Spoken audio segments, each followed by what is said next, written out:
Episode 1 की starting में हम हमारे मेन कैरेक्टर को देख पाते हैं जो कि अकेला सोया हुआ था। वहीं पर उसके कमरे में तो चारों तरफ बस गंदगी और गंदगी थी। तभी अचानक से उसके कमरे में कोई बेल बजाता है। हमारा मेन कैरेक्टर योको कहता है रुको जरा मैं अभी आता हूँ। फिर वो जैसे चेक करता है कि बाहर कौन है तो वो थोड़ा सा शॉक्ड हो जाता है। वहीं पर बाहर हम एक खूबसूरत लड़की को देख पाते हैं जो कह रही थी कि आप मुझे यहाँ पर मेड के लिए हायर कर सकते हो।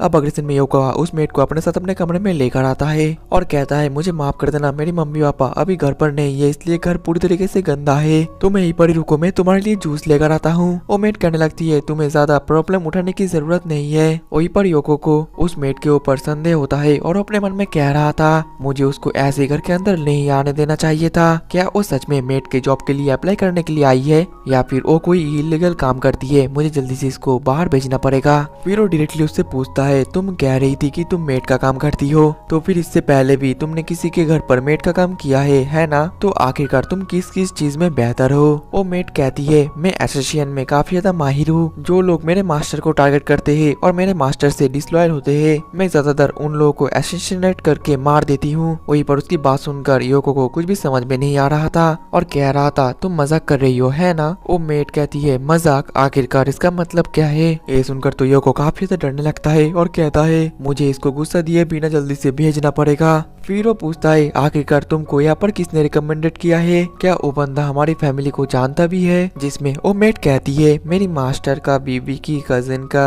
लड़के का तुम हो ग्रैंड चाइल्ड। योको कहता है तो बेसिकली हम दोनों स्ट्रेंजर से। और इसके अगले पल ही वो तो काफी ज्यादा डरने लगता है और अपने मन में कहता है मैंने बातों बातों में उसको ये क्या कह दिया, वो गुस्सा तो नहीं है मुझ पर, मुझे जल्दी से टॉपिक को चेंज करना पड़ेगा। फिर वो कहता है तुम एसोसिएशन में अच्छी हो तो इसके लिए काफी सारे मेथड्स होते होंगे, तो तुम इनमें से किन मेथड में ज्यादा स्किल्ड हो? इसके अगले पल हम देख पाते हैं कि वो मेड योको को बाहर लेकर आती है और फिर अपने अंदर से काफी सारे चाकू निकालकर बहुत ही ऊंचा छलांग मारकर बहुत ही तेजी से एक एक चाकू ब्लेड की तरह पैर की तरफ फेंक मारती है। ये देखकर तो योको का मानो पैर तले जमीन खिसक जाता है। वहीं पर वो मेड कहने लगती है आखिरकार आपको मेरा टैलेंट कैसा लगा? असल में मैं अपने पास कुछ चाकू रख देती हूँ ताकि मैं किसी को भी कभी भी अपने टैलेंट को डेमोन्स्ट्रेट करके दिखा सकूं। वहीं पर योको तो अभी उससे काफी ज्यादा डरा हुआ था और फिर कहने लगता है कि मेरे पास यहाँ पर कोई भी नहीं है जिसको कि मैं मारना चाहता हूँ और तुमको यहाँ पर जिसने रिकमेंडेड किया है मैं उस बंदे को भी नहीं जानता, इसलिए मैं तुमको यहाँ पर सर्वेंट के तौर पर नहीं रख सकता। ये सुनकर वो मेड काफी ज्यादा उदास हो जाती है और कहती है आपके वैल्यूएबल टाइम के लिए शुक्रिया, मैं अब यहाँ से चलती हूँ। और फिर बैग पैक करके वहाँ से जाने लगती है और उसके जाने के बाद योको को काफी ज्यादा रिलीफ मिलता है, लेकिन तभी वो रियलाइज कर पाता है कि वो मेड तो यहाँ पर कुछ भूल गई है। दूसरी तरफ हम उस मेड को देख पाते हैं जो कि अभी भी काफी ज्यादा उदास थी और अपने मन में कह रही थी आखिरकार मैं क्या एक्सपेक्ट कर रही थी, अब मैं इसके बाद क्या करूंगी। ओ ये सब कुछ सोचकर उदास हो ही रही थी, लेकिन तभी वहाँ पर योको दौड़ते हुए आने लगता है और कहता है मेड सैन आप ये भूल गई थी। वहीं पर हम उसके हाथ में एक छोटा सा बेल को देख पाते हैं, लेकिन इस दौरान दौड़ते हुए योको तो एक चलता हुआ ट्रक से टकराने वाला था और ये देखकर वो मेड काफी ज्यादा शॉक्ड हो जाती है और बहुत ही तेजी से जाकर योको को बचा लेती है। योको तो काफी ज्यादा शॉक्ड हो गया था। वहीं पर वो मेड भी काफी ज्यादा ब्लश कर रही थी और कह रही थी मुझे माफ कर देना, मैंने कभी भी डायरेक्टली किसी को सेव नहीं किया, मेरा दिल अभी काफी तेजी से धड़क रहा है। तभी योको कहता है आप आपका बेल भूल गई थी और फिर उसको वापस धर देता है। इसके बाद वो मेड वो बेल लेकर फिर से थैंक यू बोलकर वहां से जाने लग जाती है। ये देखकर योको को थोड़ा सा बुरा लग रहा था जिस वजह से वो मेड को रोकता है और कहता है असल में मैं किसी को ढूंढ रहा हूँ जो कि मुझे क्लीनिंग में मदद कर सके, तो फिर क्या आप मेरी मदद कर सकते हो? अब अगले ही पल योको फिर से उस मेड को अपने घर पर लेकर आता है। वो मेड तो अपने चाकू के बारे में योको को सब कुछ बताने लगती है। योको काफी ज्यादा डर जाता है और कहता है मुझे बस क्लीनिंग करवाना है, क्या आपको क्लीन करवाना आता है? जवाब में वो मेड बोलती है कि हाँ मैं मारकर सब कुछ क्लीन कर देती हूँ। योको कहता है मेरे बातों का ये मीनिंग नहीं है, मुझे अपने घर का कचरा को क्लीन करवाना है जो कि मैंने खुद ही करा है। वो मेड कहती है मैं समझ गई, इन बस्तों के अंदर किसी की बॉडी है जो कि मुझे क्लीन करना है ना? योको कहता है ऐसी बात नहीं है, ये सभी कचरा है, तुम्हें बस वैक्यूम करना है और सफाई करनी है एक हाउसकीपर की तरह। जो सुनकर वो मेड कहती है मतलब कि जब तक मैं हाउसकीपिंग करती रहूंगी तब तक तुम मुझे यहाँ पर हायर करोगे है ना? अब अगले सीन में हम देख पाते हैं योको काफी ज्यादा शॉक्ड हो गया था क्योंकि इस मेड को क्लीनिंग करना बिल्कुल भी नहीं आता था। और वो कहने लगती है मुझे माफ कर देना, मेरे से एक गलती से हो गया। तभी वो पानी से फिसल कर नीचे गिरने वाली थी, लेकिन वो अपने एसोसिएशन स्किल यूज करके नहीं गिरती और सही सलामत लैंडिंग कर देती है। लेकिन इसके बाद भी वो बाल्टी उसके सर पर गिर जाता है। योको कहता है मेट समा आप काफी ज्यादा क्लमजी हो।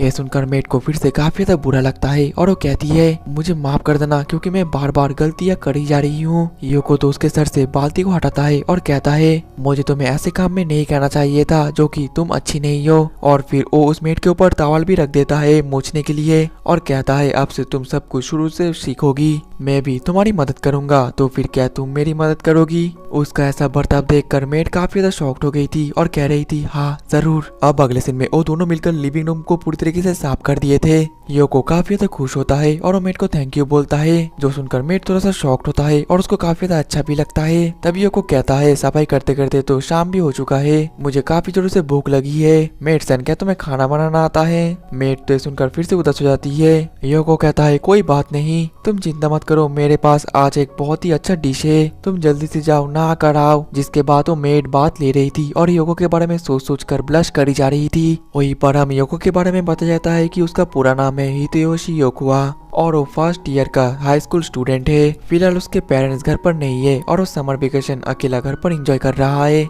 लेकिन अभी वो काफी ज्यादा शर्माया हुआ है क्योंकि अचानक से उसके घर पर एक एशियन मेड आ चुकी है और अभी वो बाथरूम में नहा रही है। हितेयोशी बहुत ही ज्यादा शर्मा रहा था और अपने मन में कहता है अब वो यहाँ पर टॉवल पहन कर आएगी, लेकिन इसके अगले पल ही वो मेड तो पूरी तरीके से ड्रेस पहन कर ही पर आ जाती है, जिस वजह से हमारा हितेयोशी थोड़ा सा निराश हो जाता है। अब अगले दिन में हितेयोशी मेड को कैबेज काटने के लिए देता है और वो मेड अपना एसिस्टेंट स्किल को यूज करके काफी तेजी से बहुत ही अच्छे तरीके से कैबेज को काट देती है। और फिर हितेयोशी अपना बेस्ट डिश पोर्क मीट निकालता है। मेड कहती है पोर्क मीट आखिरकार इसका मतलब क्या है। हितेयोशी तो शॉक्ड हो गया था और कह रहा था क्या तुम्हें पोर्क मीट के बारे में नहीं पता। जवाब में मेड कहती है हाँ मैंने एक दो बार सुना तो है, असल में मैं खाना खाने में ज्यादा इंटरेस्टेड नहीं हूँ, इसलिए मुझे उसके बारे में याद भी नहीं है। मैं खाने के वक्त उसका टेस्ट और उसका लुक नहीं देखती। जिसके बाद हितेयोशी उस मेड को समझाने लगता है कि खाना कितना ज्यादा इम्पोर्टेंट होता है, उसका टेस्ट और उसका लुक और भी ज्यादा इम्पोर्टेंट है और ये जो पोर्क मीट है ये इस शहर का बेस्ट शॉप से लिया गया है। ये सब सुनने के बाद भी वो मेड ज्यादा इंटरेस्ट नहीं दिखाती और कहती है तो फिर अब क्या शुरू करा जाए।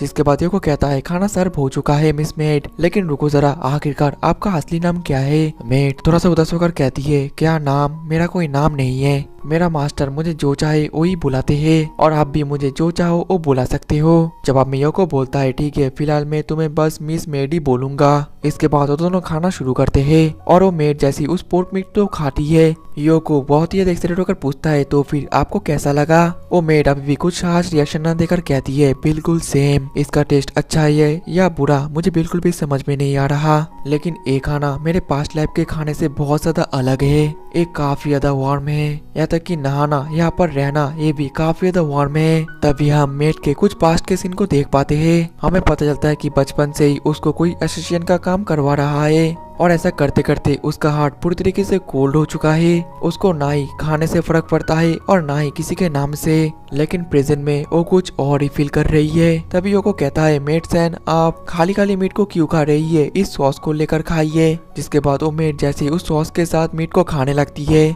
तो मानो वो उसको काफी ज्यादा पसंद आता है। अब अगले सीन में जो योको था और नींद में कुछ बुरा सपना देखकर रो रहा था, जिस वजह से वो उठ जाता है और तभी उसको थोड़ा सा भूख भी लगता है। वो नीचे किचन में जाता है खाना बनाने के लिए, लेकिन तभी किचन से कुछ आवाज आता है, जिस वजह से वो अपने मन में कहने लगता है शायद से वो मेड किसी को असैसिनेट तो नहीं कर रही। ये सोचकर वो काफी ज्यादा डर रहा था और फिर वो जैसे ही उस मेड को अच्छे तरीके से देखता है तो हमें पता चलता है वो मेड तो उस सॉस को ही खाई जा रही थी। वहीं पर वो मेड भी तो योको को देख कर डर जाती है और कहती है मुझे माफ कर देना।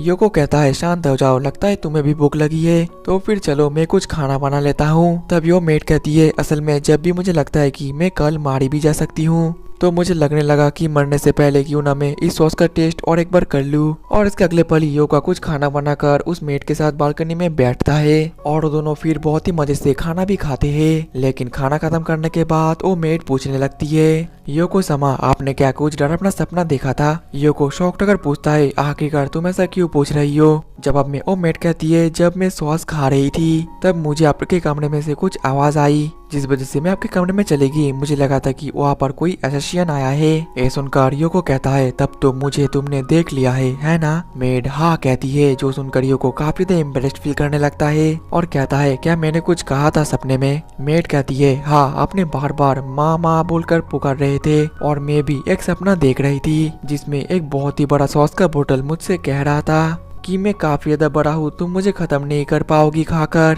और जैसे ही मैं उसको खाने वाली थी तब मेरा सपना टूट गया। ये सुनकर योको को काफी ज्यादा अजीब लगता है। तभी वो मेड बोलती है मुझे तो हर वक्त किसी को मारना या किसी को मारना ऐसे ही सपने आते थे, इस वजह से मुझे कोई इमोशन फील भी नहीं होता था। लेकिन आज उससे सब कुछ बहुत ही ज्यादा अलग है। मैंने आपको जैसे ही एक खराब नाइटमेयर देखते हुए देखा तब मुझे काफी ज्यादा बुरा लगा, क्योंकि मुझे नहीं पता था कि आपको कंफर्ट कैसे दिया जाए। योको कहता है तुम्हें इतना ज्यादा चिंता करने की कोई जरूरत नहीं है, मुझे बचपन से ही ऐसे नाइटमेयर्स आते हैं। तब मैं अपने मॉम के गोदी में सो जाता था, जिस वजह से मुझे ऐसा नाइटमेयर्स नहीं आता। ये सुनकर वो मेड कहती है तो फिर आप मेरे गोदी में सो जाइए। योको तो काफी ज्यादा शर्मा जाता है और कहता है तब मैं छोटा था, अब मैं एक बहुत ही बड़ा लड़का बन चुका हूँ, मेरे प्यूबर्टी भी हिट हो चुकी है, मैं अब हर किसी की तरह एक नॉर्मल लड़का हूँ, मैं ऐसा नहीं कर सकता। ये सुनकर वो मेड फिर से काफी ज्यादा उदास हो जाती है और अपने मन में कहती है मैं इस चीज के लिए नहीं बनी। वहीं पर कोई उससे कह रहा था तुमसे कुछ नहीं होने वाला, तुम एक कोल्ड हार्टेड पर्सन हो, तुम सिर्फ लोगों को मार सकती हो। लेकिन तभी योको उसके गोदी में सो जाता है, जिस वजह से उस मेड का सभी खराब थॉट्स आना भी बंद हो जाता है। योको या तो काफी ज्यादा शर्मा रहा था। वो मेड कहती है मास्टर हितोशी क्या आप ऐसे ही सो सकते हो? योको काफी ज्यादा शर्माता है, लेकिन वो बोलता है ठीक है। और यही से ही हमारा कहानी शुरू होता है कि एक लोनर मेड कैसे अपना एक फैमिली शुरू करती है। और हमारा एपिसोड 1 भी यही पर ही खत्म होता है। तो दोस्तों अगर आप लोग इसका नेक्स्ट एपिसोड चाहते हो तो ज्यादा से ज्यादा कमेंट और लाइक कर देना, क्योंकि जितना ज्यादा लाइक और कमेंट होगा मैं नेक्स्ट एपिसोड उतना ही जल्दी लाऊंगा। मिलते हैं इसके नेक्स्ट एपिसोड में, तब तक के लिए टाटा बाय बाय सायोनारा।